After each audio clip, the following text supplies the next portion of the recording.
As you just heard, our society has many wicked problems. One of them is intimate partner violence. That would be my example today. You might notice domestic violence. And there are a lot of social service agencies that make great efforts in this space. And they'll apply for funding to run one program. They'll write a lot of text to justify that program to a funder. And they'll work one program at a time.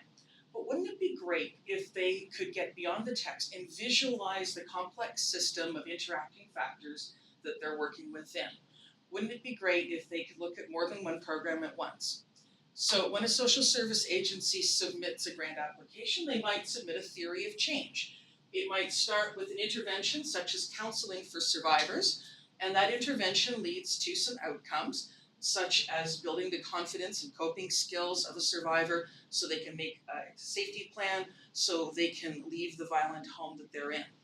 And this model shows that when they leave the violent home, this actually reduces the incidence of violence. That's the dotted line here. This model that I'm showing, this causation model, is an adaptation of causal loop diagramming, and it has a few innovations. Beyond what people are using now, they can show multiple innovations. All the yellow bubbles are different innovations that people might want to compare. And to compare them, I'm proposing that the lines be thicker where there is more cause and effect power.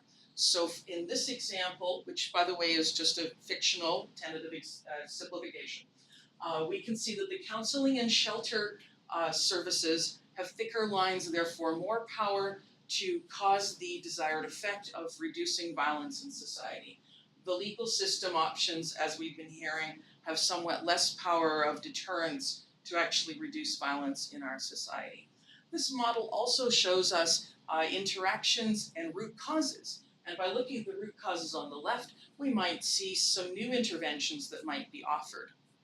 So by offering this new causation model, I'm asking some social service agencies to draft such models with me. We'll be experimenting with the format and the process so they can include their clients and frontline staff in the process of making a dynamic or living, updatable model. And I'd like to make a guide to causation models that will make it possible for any organization to map out its system of complex causes and effects so that they can make better decisions in the wicked problems of our society. Thank you.